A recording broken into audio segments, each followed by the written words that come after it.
Number 28, third main road, Rajendranathpuram. उस घर से चुराना क्या होगा? एक लाल रंग की सीडी जो हरे रंग के कवर में होगी। नई मूवी का मामला है, उसके लिए किसी और से मिल लो। मेरे भी धंधे के कुछ उसूल है बॉस। मिस्टर मिलन, वो नई मूवी की सीडी नहीं है। मेरी प्राइवेट लाइफ को एक गैंग ने रिकॉर्ड कर लिया था।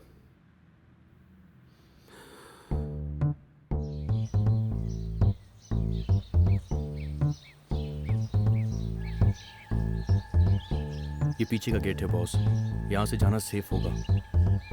इस सड़क पर लोग भी कम आते जाते हैं, घर के आसपास भी कोई नहीं रहता।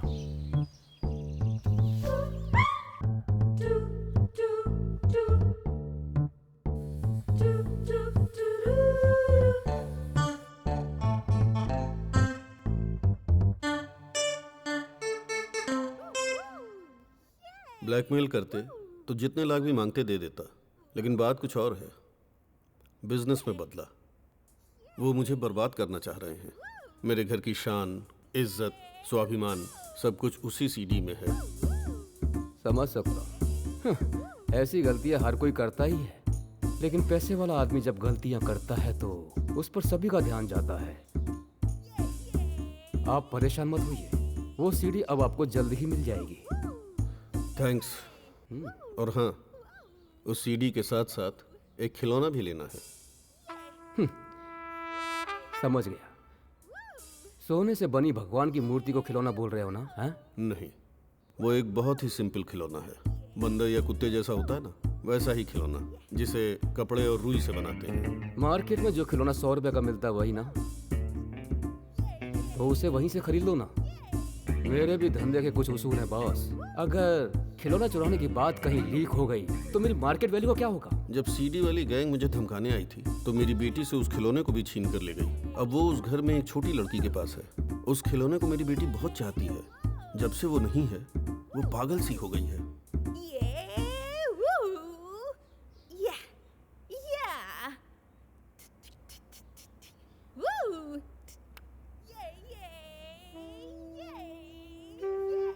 वजह अगर सही और दमदार हो तो कितना भी छोटा काम हो ये मिलन करेगा। ये भी मेरा एक उसूल है। उस खिलौने की कोई फोटो मिल सकती है? नहीं है, पर वो लाल रंग के जोकर जैसा है। उसे देखकर लगता है जैसे वो हमें चिढ़ा रहा हो। उसके पेट पर हैप्पी लाइफ लिखा होगा। उस चीज को जरा बनाकर दिखाओ।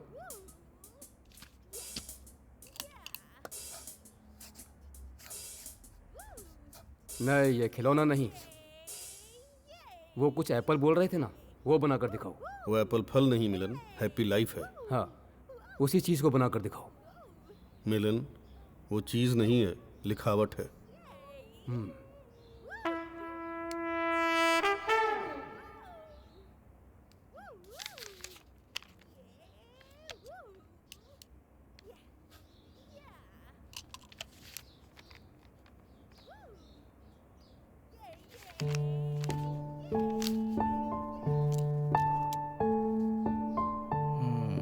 कितना पैसा होगा?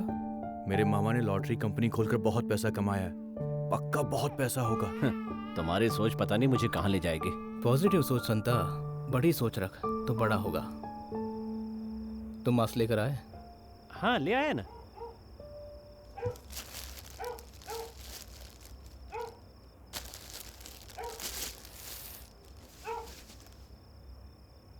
संता, ये क्या है? मंकी कैप है बॉस। ये मंकी कैप है, मैं भी जानता हूँ, लेकिन मुझे क्यों दे रहे हो? आप ही ने तो मंगाए थे। मैंने मास्क मंगाया था, वहाँ पर मास्क नहीं था क्या? हाँ था ना बॉस।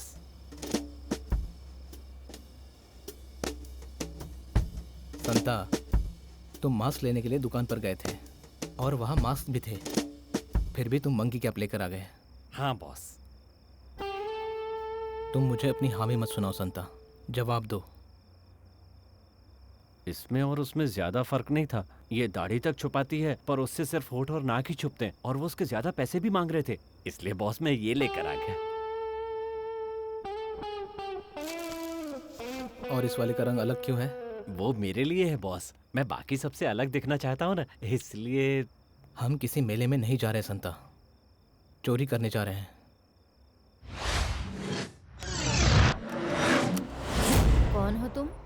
मामी, वो मेरा दोस्त है। मैं हूँ मामी, गोरेलाल। ओह, तुम हो बेटा। मैं तो घबरा ही गई थी। अरे पर इतनी सुबह तुम यहाँ क्यों आए हो? वो आपने कहा था ना कि आप लोग 3 बजे निकलने वाले हैं। हाँ, अभी तो 5 ही बजे हैं। अभी तो आधा दिन बाकी है। लेकिन ये बताओ, तुम इस समय यहाँ क्यों आए हो? वो ना मामी, आप लोग जा रहे हैं ना, इसीलिए मामा। ओ, तो मामा ने यहाँ आने के लिए कहा। अच्छा हुआ तुम आ गए। एक्चुअली हमारी काम वाली की बेटी की तबीयत ठीक नहीं थी, इसलिए वो घर चली गई। और घर का नौकर वो भी कल अपने घर चला गया। हमने ना अभी तक पैकिंग भी शुरू नहीं की है, इसलिए मैंने ही इनसे कहा था कि हेल्प के लिए किसी को बुलवा लीजिए। तुम्हारे मामा ने तुम्हें फोन किया। थैंक्स गोरे। ये क्या बेटा, इतनी सी ठंड में मंकी कैप पहन ली? आजकल के लड़के ना बहुत वीक हैं।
ए,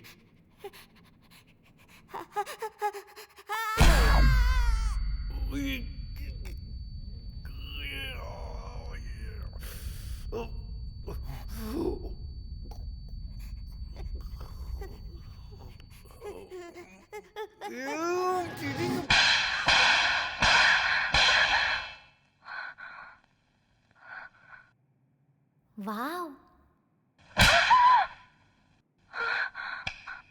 वाव। हाँ? स्टूपिड, ये क्या कर रहा है? बच्ची, उस रूम में जाओ। बच्ची, मेरे हाथ में दूध की बोतल है क्या? या मैं अंगूठा चूस रही हूँ? या जमीन पर लेटकर मैं रो रही हूँ? ऐसा कुछ है? नहीं। तो फिर तुम स्टूपिड हो क्या मुझे बच्ची कह रहे हो? एक लड़की से कैसे बात करते हैं पता नहीं तुम्हें? ऊंट जैसे लंबे हो गए हो। And what the hell are you doing in my room? देखो बच्चे, चुपचाप मेरे साथ उस रूम में चलो, वरना वरना क्या कर लोगे? मम्मी, आप क्यों मेरे रूम में किसी अनजान आदमी को अलाउ करती हैं? फूल। क्या परेशानी है तुम्हें? ये बच्ची आ नहीं रही है बॉस। बच्ची कहाँ? हे, माइंड योर लैंग्वेज। ए, तुम्हें समझ में नहीं आता? बाहर जाओ। ओह, लगता है तो इस गैंग का लीडर है। First of all, you get out, you scoundrel. Are you from the mental hospital, you crazy nut? Idiot, how dare you enter into my room without my permission? Do you know my friend's father is a police constable? I'm gonna put you behind bars and break your knees. How dare you come into my room and boss me around, you bunch of fools? Bloody hell. Think...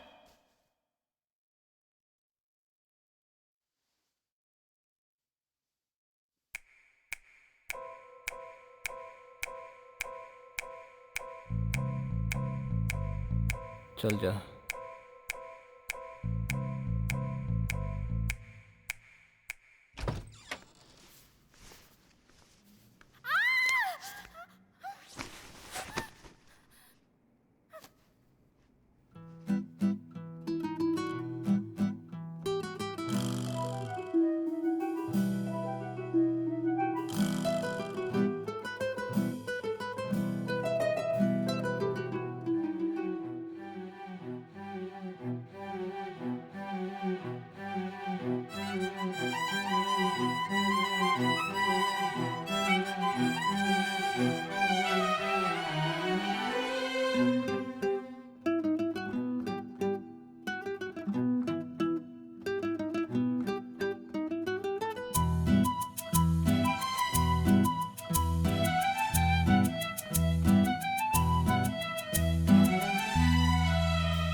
white.